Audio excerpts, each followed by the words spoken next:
My dear children,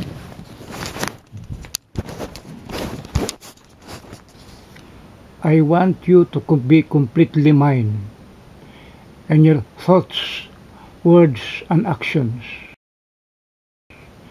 May everything you do always be directed towards me of you as a father who speaks to his child in anticipation of danger, whether great or small. Parents always fear for the danger of their children. There are two dangers that precede you: the danger of the soul and the danger of the body.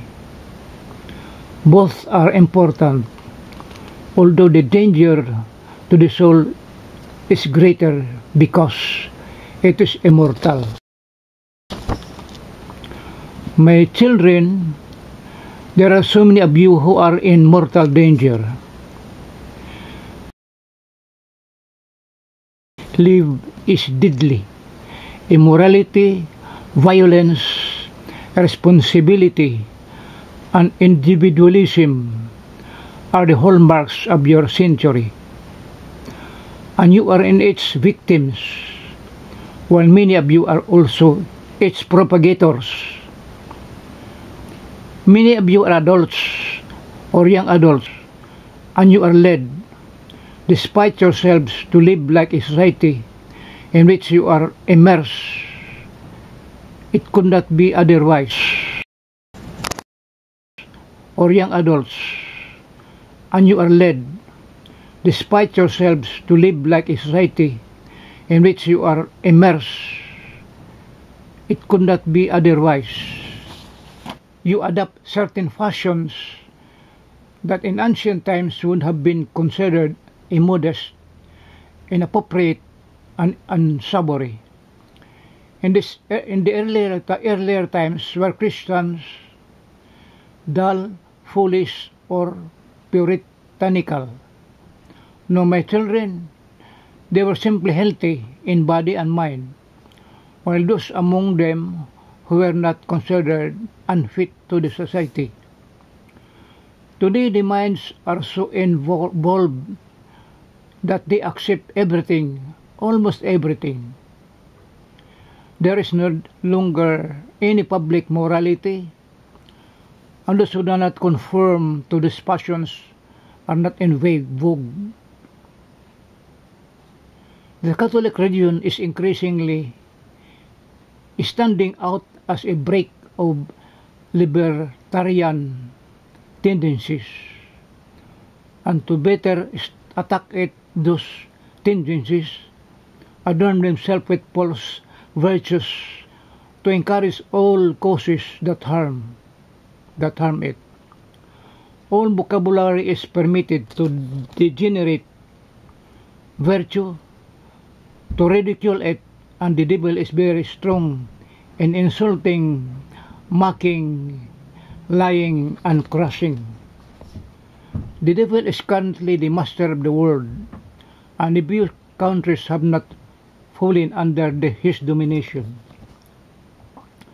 My children, be clear-headed, be courageous, be faithful children of the Catholic religion, as I have taught it, and as my bride. The Holy Church has always taught since my apostles. My doctrine cannot and will never change. If men change it, they betray me, but their betrayal will never cause my word to change.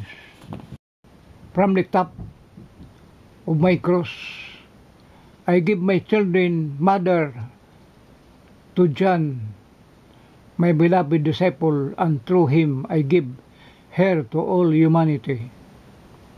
My mother, as the Immaculate One, has all the virtues of all qualities and all the titles befitting her. At the foot of the cross, she associated herself totally with the redemption of humanity. forgetting herself as I forget myself. I thought only of men for whom I was sacrificing myself, for a redemption of all sinners. And my mother suffered with me. She took all my suffering upon herself. A sword of pain pierced her heart and soul, and she offered me to God just as I offered myself to Him to atone for all the sins of the world. My mother associated herself with my ministry to such an extent that she became the Queen of Angels.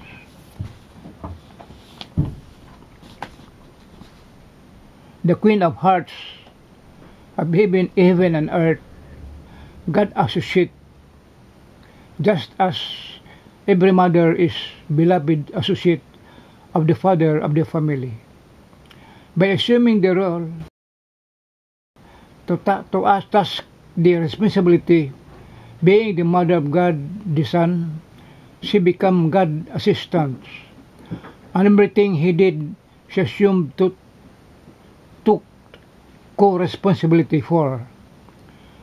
She has indeed been a mother of humanity since that Good Friday.